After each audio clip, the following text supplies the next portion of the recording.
यज्ञ की कार्यवाही जब भगवान के कृपा से संपन्न हो गई तो सबको विदा करने लगे धर्मराज अपने यहां से। यथाशक्ति जो जैसे लोग हैं आदर पूर्वक सबको विदा कर रहे हैं।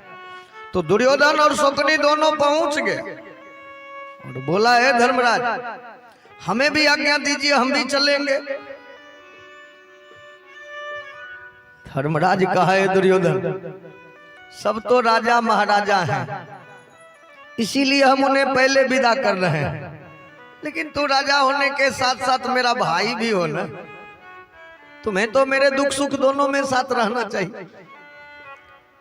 2-4 दिन और रुको, मैं तुम्हें भी विदा कर दूंगा, तू भी चला जाना। शकुनी कहा, जब आपका यज्ञ पूरा हो ही गया तो फिर हम लोगों को क्यों रोकना चाहते हैं आप? धर्मराज कहा, इसीलिए कि हम अपने लिए एक मकान बनवाए, नया मकान है, जरा आप दोनों मकान देख लीजिए, आपको भी हम विदा कर देंगे, आप भी चले जाइए। तो मकान दिखलाने का काम भीम को सौंपा था धर्मराज। कोई आदमी अगर मकान देखना चाहते थे तो आगे आगे भीम और पीछे पीछे उन्हें ले जाके सारे मकान दिखला के बाहर निकाल देते। जो भीम दुर्योधन के बचपने के जानी दुश्मन है, बचपने में सैकड़े भाई को गेंद बना दिया था भीम कबड्डी। आगे भीम है, पीछे दुर्योधन, उसके पीछे शकुनी मकान देखने जा रहे हैं। तो लिखे हैं कवि कि शकुनी दुर्योधन भीम साथ झट भवन देखने को आए, लेकिन भीतर से तो है जलन बहुत, ऊपर दिल से है हर्षा। भीतर से तो है जलन बहुत, दिल से हर्षा। भीतर से तो है जलन बहुत, पर दिल से हर्षा।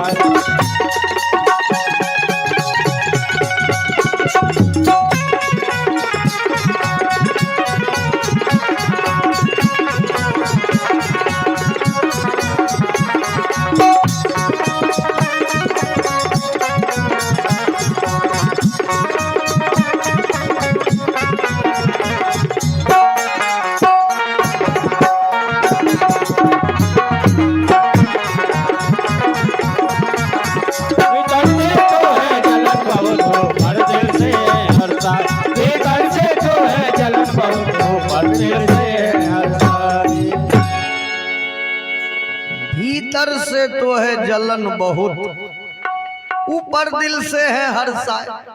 मकान के फाटक पर जब दोनों पहुंचा तो बड़े बड़े अक्षरों में लिखा है माया महल। इतना सुंदर लिखावट था उस मकान के फाटक पर कि दोनों मामू भांजा तो 10 मिनट लिखावटे को पढ़ने में मशगूल हो। शकुनी कहा, है दुर्योधन इतना सुंदर मकान धर्मराज को कहां से मिला? इतना तो औकात नहीं है इसके पास ऐसा मकान बना लेने।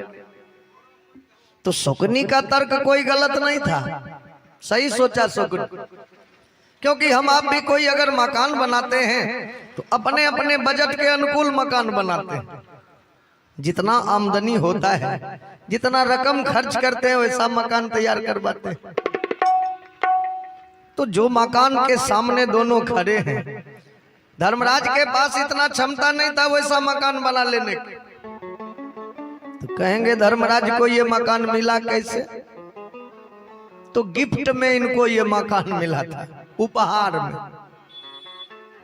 क्योंकि एक दिन भगवान कृष्ण अर्जुन रथ पर बैठ के कहीं घूमने गए तो एक जंगल में बड़ा भीषण आग पकड़ लिया था, और आग इतने तेजी से बढ़ रही थी कि करोड़ के करोड़ जीव उसमें झुलस के मर रहे थे। भगवान अर्जुन से कहा, अर्जुन जल्दी से अग्नि को शांत करो, नहीं तो बहुत लोग जीव इसमें मर जाएंगे। अर्जुन कहा, आपका आज्ञा होगा तो मैं तो कुछ भी कर सकता हूं। अपने तरकश से बाण निकाल के कानों तक खींच के मार दिया पाताल में बाण। अब उस बाण के सहारे इतना पानी छूटा कि तुरंत अग्नि शांत हो गई। अब अग्नि जब शांत हुई तो उस जंगल से एक राक्षस निकला, मैदानव नाम का राक्षस, और आके दोनों के आगे हाथ जोड़ के खड़ा हुआ कि आप बड़े दयालु हैं, आज आप इस अग्नि को शांत करके कितने जीव पर दया किए, तो इसके बदले अगर हमसे कोई सेवा लेना चाहे आप तो आप आदेश कीजिए, हर सेवा के लिए मैं तत्पर हूं। अर्जुन कहा, रे जो अपना प्राण नहीं बचा सकता है दूसरे का क्या सेवा करेगा। लेकिन अर्जुन को क्या पता था, भगवान कृष्ण अर्जुन का हाथ पकड़ के खींच लिया और बोले, अर्जुन इस तरह से किसी के मुख पर हटा के कोई जवाब नहीं दे देना चाहिए। जिसको तुम साधारण समझ रहे हो ये कोई साधारण व्यक्ति नहीं है, ये मकान बनाने का इंजीनियर है, महल बनाने में महाप्रवीण, और तुमको रहने के लिए घरे नहीं। तो जब ये तेरा सेवा करना चाह रहा है तो क्यों ना इससे एक दो मकान बनवा लेते हो। अर्जुन कहा, मालिक हम तो सचमुच बेघर है। भगवान कहा, तो कहो ना उससे एक दो मकान बना देने के लिए। जाके अर्जुन कहा, है राक्षस, तुम अगर मेरा सेवा करना चाहते हो तो क्या मेरे रहने के लिए एक मकान बना सकते हो तुम। अति प्रसन्न हो गया वो मैदानव।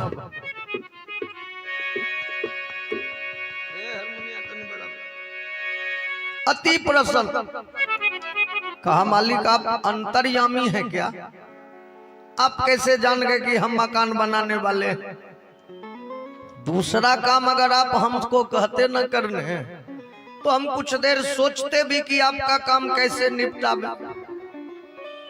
लेकिन जिस काम के लिए हम प्रवीण हैं वही काम आप हमसे बोले हैं करने के लिए, तो हम आपके लिए कोई साधारण मकान बना दें तो हमको भी शोभा नहीं देगा। हम आपके लिए ऐसे मकान का निर्माण कर देंगे मालिक कि मकान में रहने वालों को छोड़ के दूसरा जो भी व्यक्ति उसके अंदर प्रवेश करेगा उसको हर एक वस्तु उल्टा दिखलाई देगा मालिक। कच्ची जमीन मालूम देगा कि पक्की जमीन है, अब पक्की जमीन मालूम देगा कि कच्ची जमीन है। चबूतरा मालूम देगा तालाब है, तालाबे मालूम देगा कि यही चबूतरा है।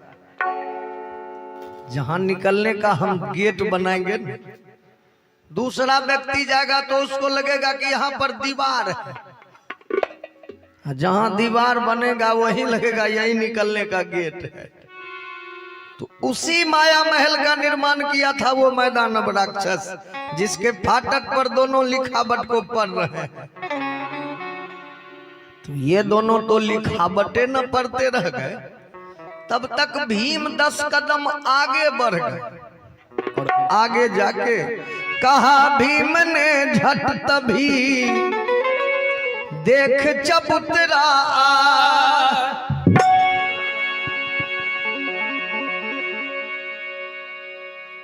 भीम कहा, भैया वहां क्या कर रहे हैं आप दोनों, यहाँ आइए ना, देखिए कितना सुंदर ये चबूतरा है। भैया बाहरे बनाने वाला कारीगर सारा कला डाल दिया है चबूतरा को बनाने में।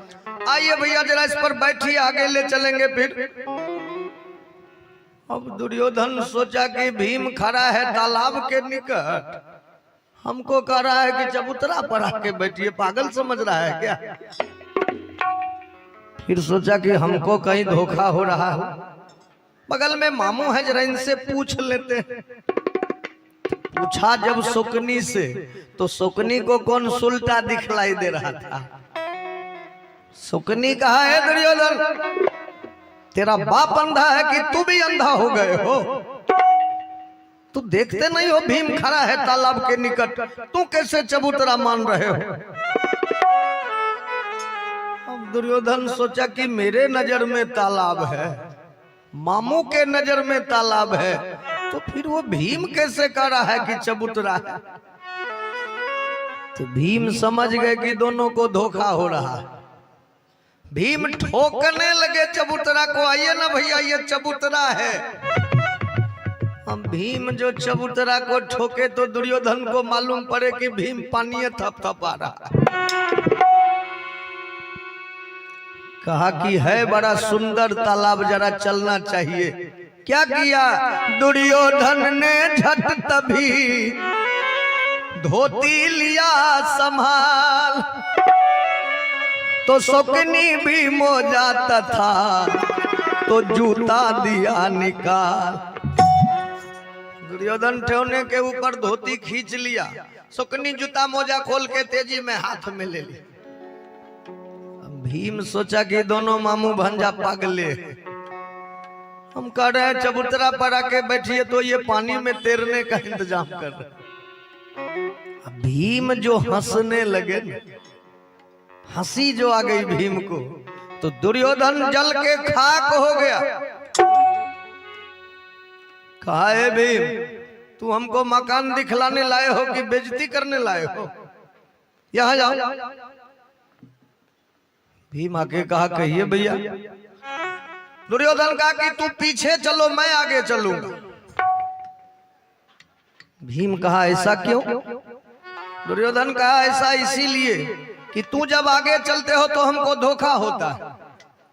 तू पीछे चलो, मैं खुद मकान को देख लूंगा। भीम मन ही मन सोचे कि बातों यही ठीक होगा, क्योंकि आगे आगे जो जो वस्तु हम इनको दिखलाएंगे सब इनको उल्टे दिखलाई देगा।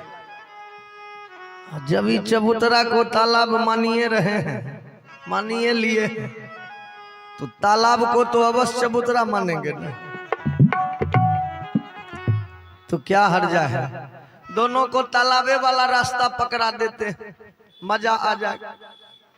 भीम का कोई बात नहीं भैया, लेकिन कहा भीम ने झट तभी करे इधर की सैर। भीम कहा जरा दक्षिण के ओर चलिए ना, बड़ा सुंदर सुंदर वस्तु है देखने वाला। दोनों को तालाबे वाला रास्ता पकड़ा न दिया है भीम। अहो कोई न सका रे पहचान, अखिलौना माटे कोई न सका रे पहचान, अखिलौना माटे का। यहाँ कोई न सका रे पहचान, खिलौना माटे का। यहाँ कोई न सका रे पहचान, खिलौना माटे का। माटी का रे माटी का, माटी का रे माटी का, माटी का रे माटी का, माटी का रे माटी का। तुम्हें अजब बनाया भगवान, खिलौना माटे। तुम्हें अजब बनाया भगवान, खिलौना माटी का। यहाँ कोई न सका रे पहचान, खिलौना माटे। यहाँ कोई न सका रे पहचान, खिलौना माटी का।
भगवान खिलौना माटी का। कान दिए हरि भजन सुनने को, कान दिए हरि भजन सुनने को, कान दिए हरि भजन सुनने को, कान दिए हरि भजन सुनने को। दी आंखें कर पहचान खिलौना माटी का। दिया के करे पहचान खिलौना माटी का। उन्हें अजब बनाया भगवान खिलौना माटी का। तूने अजब बनाया भगवान खिलौना माटी का। बोलिए भक्तवत्सल भगवान की। जय। अब दोनों मामू भांजा बड़े तेजी से आगे बढ़ता चला जा रहा है, लेकिन सामने तालाब था। दूर से ही दुर्योधन चिल्लाने लगा, ए मामू, इसका ना नाम चबूतरा है, बाहरे बनाने वाला कारीगर। देखिए कितना सुंदर चबूतरा है मामू। चलिए जरा उस पर चल के बैठते हैं, फिर आगे चलेंगे। पीछे में जो भीम थे सोचे कि कह दे कि ये चबूतरा नहीं तालाब है, फिर सोचे कि नहीं नहीं, अभी अगर टोक देंगे तो उल्टे हम ही पर बिगड़ जाएगा, जाने देते हैं।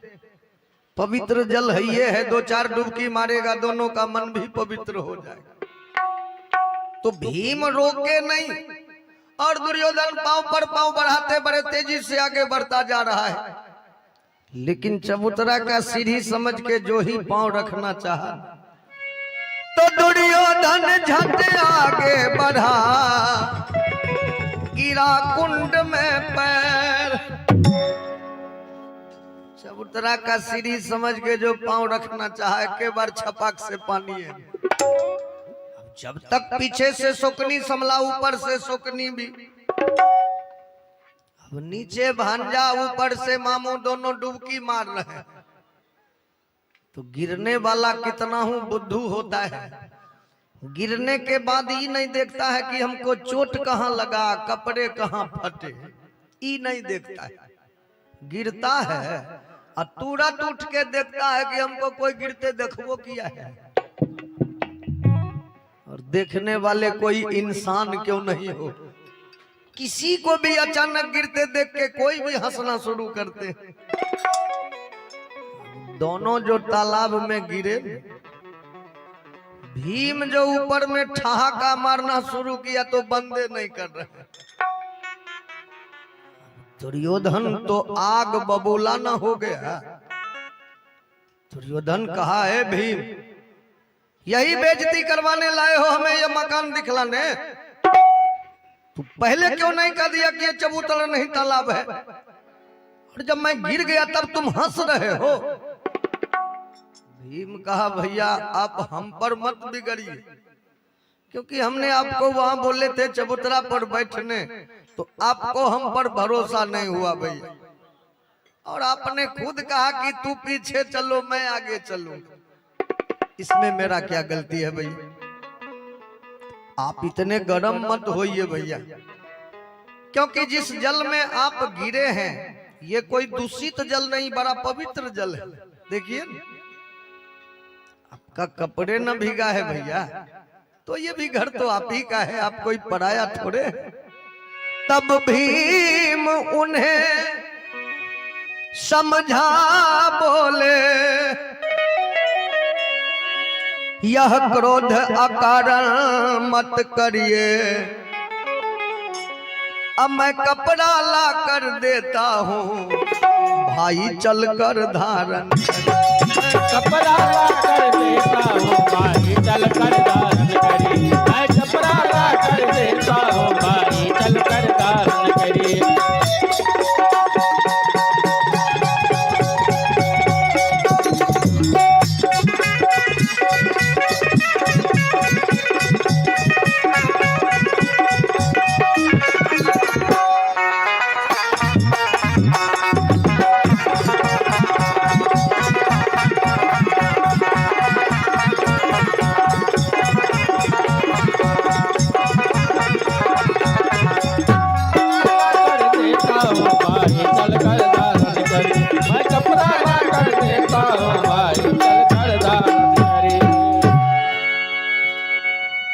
कपड़ा लाकर देता हूँ भाई चलकर धारण करिए। हे भैया अभी मैं दूसरा कपड़ा लाके आप दोनों को दे देता हूँ। तो भीम तो समझा ही रहे थे ना दुर्योधन को। इसी समय द्रौपदी महारानी से एक भूल हो गई, जो द्रौपदी चीरहरण होने का खास कारण है। हम कहे थे ना कि दुर्योधन इतना पागल नहीं था कि वो राह चलते किसी औरत का साड़ी खोलवा लेता। ऊपर कोठे पर द्रौपदी महारानी जो बैठी थी ना, नीचे के सारे दृश्य को देख रही थी, और दोनों जो तालाब में गिरा था ये भी देख ली। तो वही कोठे पर एक कोठरी थी, उसमें कुछ और भी औरतें बैठी थी। द्रौपदी महारानी इशारा की, ओ सखी अंदर बैठ के तुम लोग क्या कर रही हो, जरा बाहर आके देखो ना कैसा दृश्य निकला जा रहा है। कुछ औरतें आके घेर लिया द्रौपदी को, क्या बात है महारानी, क्या दिखलाना चाहती है आप? द्रौपदी बोली कि जरा नीचे नजर करो न। कहीं कि इस भवन बनावट पर नहीं अहे होता है कुछ गौर, अंधे की औलाद है तो सूझे क्यों गर ठोर। द्रौपदी कही कि दुर्योधन का बापे न अंधा है, तो बेटा को कहां से पता चलेगा कि कहां चबूतरा कहां तालाब है। तो द्रौपदी ये भूल समझ के नहीं बोली, देवर समझ के बोली थी, क्योंकि दुर्योधन और द्रौपदी के बीच देवर भाभी का रिश्ता था। तो देवर समझ के ठिठोली किया, लेकिन दुर्योधन नहीं सुना इस बात, शकुनी सुन लिया, क्योंकि ये तो इसीलिए पीछा कर लगा हुआ था। कहा ना कि दुर्योधन ही विनाश करवाया दुर्योधन का। दुर्योधन कहा है, शकुनी कहा है, दुर्योधन लानत है तेरे जिंदगी पर। एक औरत तुमको ललकार रही है, तू अभी तक इस महल में हो, चुल्लू भर पानी में डूब जा दुर्योधन। पहले से तो क्रोध में था ही तालाब में गिरने के बाद, ऊपर से और भी कटी जली बात कह के क्रोध को बढ़ाना शुरू किया शकुनी। कहा कि लानत है तेरे जिंदगी पर दुर्योधन की कोई औरत तुमको ललकार दे। दुर्योधन कहा है मामू, अभिनंदन आपको। फिर आगे देखिए, शकुनी को दुर्योधन कहा मामू इतना हमको मत डांटिए आप, द्रौपदी कुछ बोली जरूर है, उसका मुख हिलते मैंने देखा है, लेकिन मैं समझ नहीं पाया कि द्रौपदी क्या बोली है। शकुनी कहा रे तू नहीं समझे हो ना, लेकिन हम तो समझे हैं ना। तो शकुनी ने दुर्योधन को तभी दिलाई याद, कहती है तुझे द्रौपदी अंधे की औलाद। अरे तुमको द्रौपदी अंधा का बेटा अंधा कह के ललकार रही है, तो लानत है ना तेरे जिंदगी पर दुर्योधन कि कोई औरत तुमको अंधा का बेटा अंधा कह। अब तो दुर्योधन भड़क गए, हे मामू एक पल इस महल में हम नहीं रुकेंगे, अब अभी चलिए यहां से, लेकिन इस द्रौपदी को कुछ कह के जाएंगे हम आज। दुर्योधन कहा है द्रौपदी अंधा का बेटा अंधा कहने वाली कान खोल के सुन ले, इस बेइज्जती का बदला तुमसे और तेरे 5 पति से जब तक हम नहीं ले लेंगे तब तक हम चैन से नहीं जिएंगे द्रौपदी। इतना कह के बड़े तेजी से चला, चलिए मामूस यहां से इसी समय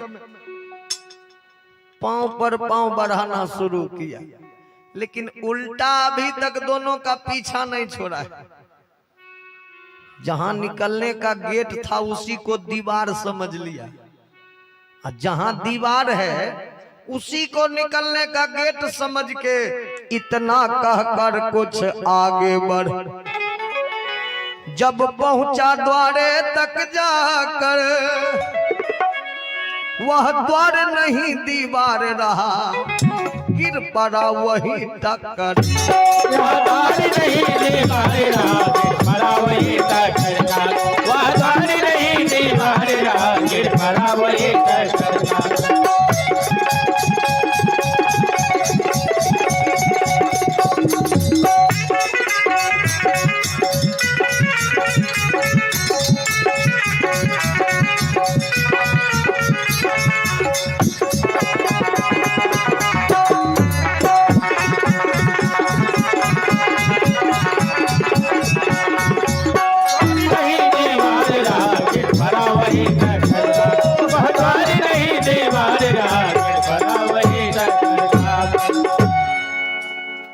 द्वार नहीं दीवार रहा, गिर पड़ा वहीं टक्कर खाकर।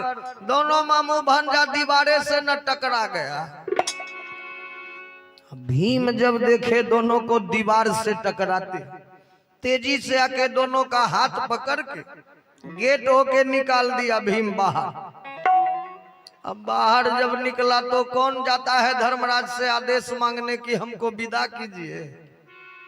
यहीं से दोनों पांव पटकते आगे बढ़ गए। लेकिन ये सारी कहानी आके भीम धर्मराज को सुनाई। भैया आज दोनों मामू भांजा धोखे से तालाब में गिर गया और द्रौपदी से कुछ भूल हो गई है, तो वो कसम खा के गया है कि जब तक पांचों भाई द्रौपदी से बदला नहीं लूंगा तब तक चैन से नहीं जीऊंगा। अब क्या होगा भैया? धर्मराज कहा, रे इतने जल्दी तू अधैर्य क्यों होने लगते हो भी? अरे वो मेरा भाई है, क्रोध में आके कुछ कह के चला गया, कुछ नहीं बिगाड़ेगा हमारा। तू इतने चिंता मत करो भीम। लेकिन भीम तो जानते हैं कि जो हमको विष खिला के नदी में फेंक सकता है वो तो कुछ भी कर सकता है। और धर्मराज को भी अनसुना नहीं करना चाहिए था इस बात को, क्योंकि ये समय किसी का नहीं है।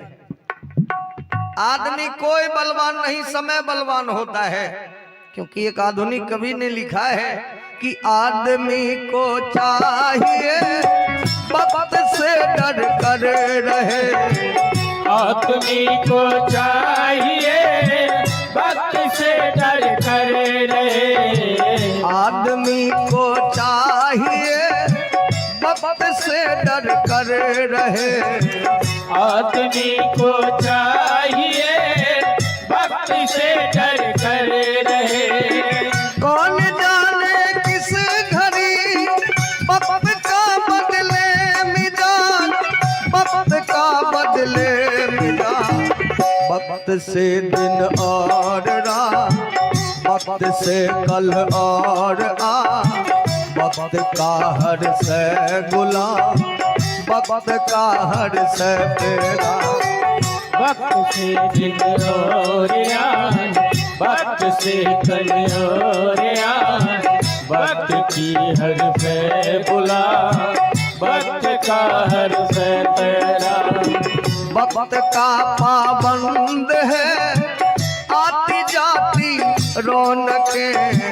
वक्त का पाबंद है आती जाती रौनकें। वक्त का पाबंद है आती जाती रौनकें। वक्त का पाबंद है आती जाती रौनकें। वक्त है फूलों की से, वक्त है कांटों का ताज, वक्त है कांटों का ताज। वक्त से दिन और रात, वक्त से कल और आ, वक्त का हर से गुलाम, वक्त का हर से तेरा। वक्त से दिन और याद, वक्त से कल और याद, वक्त की हर से बुला, वक्त का हर से तेरा। अरे वक्त का हर से तेरा, हाँ वक्त का हर से तेरा। अनसुना कर दिया धर्मराज इस बात, कोई ध्यान नहीं दिया भी। लेकिन ये दोनों जो चला, रास्ते में पूछा शुकनी दुर्योधन शुकनी से कि मामू जल्दी कोई, ताकि एक साथ हम उस 5 भाई और द्रौपदी से बदला ले सके। शुकनी कहा है दुर्योधन, एक साथ 5 भाई और द्रौपदी से बदला लेना ये साधारण बात नहीं, क्योंकि तेरे जो पिता हैं उन 5 भाई को प्राण से बढ़ के मानते हैं, मुझे पता है। तू अगर कोई चाल चलोगे, तेरा पिता आके बीच में हस्तक्षेप कर देंगे, तेरा सारा चाल नाकामयाब हो जाएगा दुर्योधन। क्योंकि राजा तू नहीं, राजा तेरा पिता है। दुर्योधन कहा तो फिर मैं जो प्रतिज्ञा किया हूं उसका क्या होगा? शुकनी कहा कि सीधी उंगली घी कभी नहीं निकलती भांजे, घी निकालने के लिए उंगली को टेढ़ी करनी पड़ती है। इसके लिए भी तुम्हें एक चाल चलना होगा। दुर्योधन कहा क्या चाल चलूंगा? शुकनी कहा तू अपने हाथ में एक नकली विष का